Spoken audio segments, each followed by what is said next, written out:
This is the strange world that we live in, but nevertheless, it's where we are. Why, as I said earlier, are we still in Iraq and Afghanistan? The reason is because the people who own the world desire us to be there. It's the same reason we're in the other 144 to 150, depending on what numbers you hear from day to day countries, because the people who own the world and own us prefer that we be there. Why is the world moving toward war? What do we see for the future? Well, what I see in the future is war, and more war.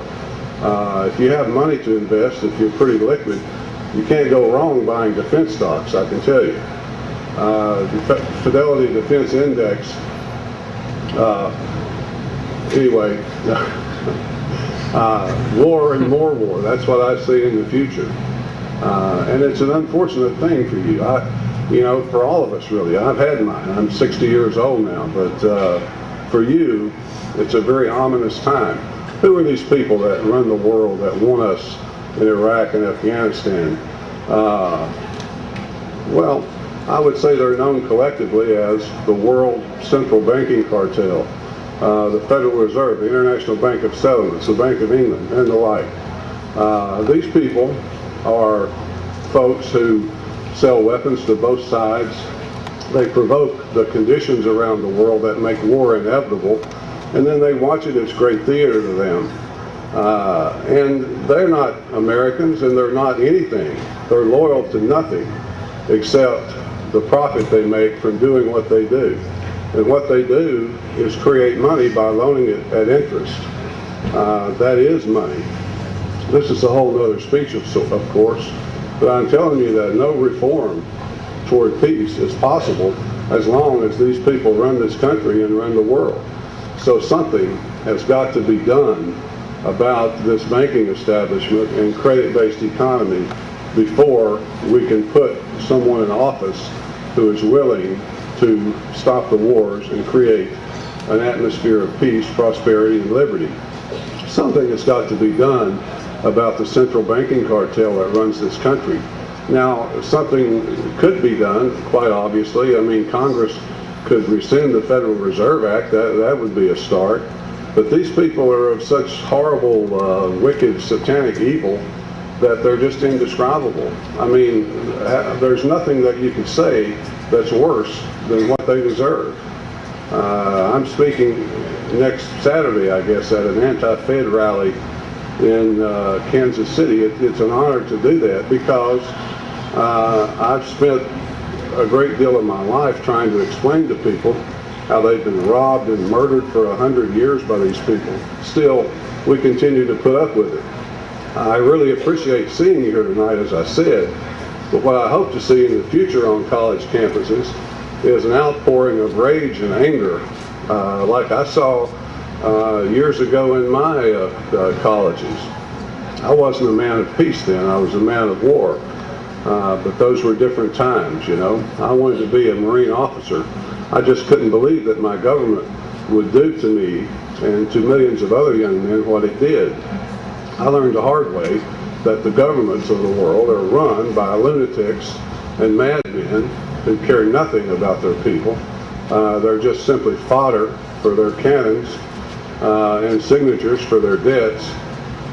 This is the truth, folks.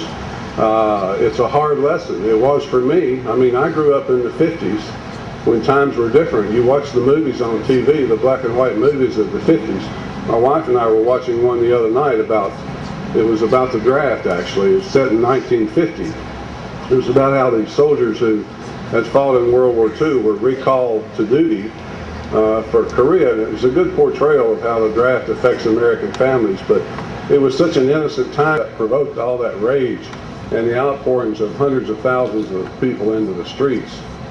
Until this country is willing to do that, nothing's going to change.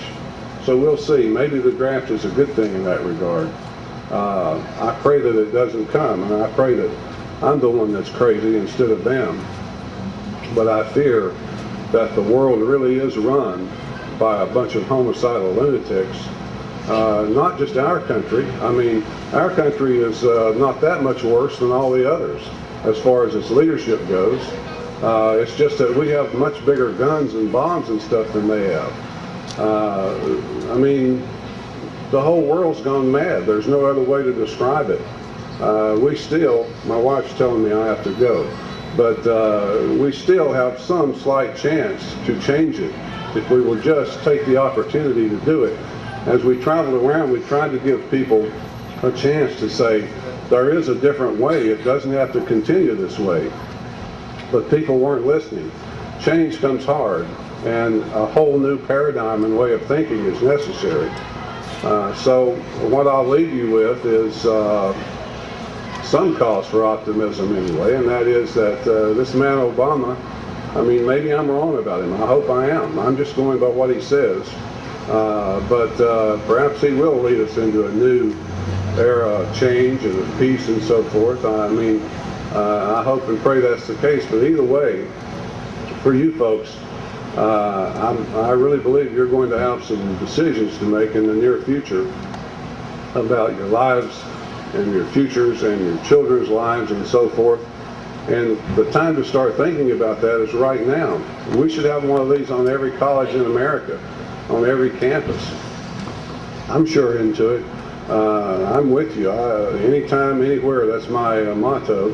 And it's what we did as we travel around. So with those thoughts, I'll let you go, and I thank you once again for having me. Appreciate you sitting here listening so attentive to me, and good luck. God bless you.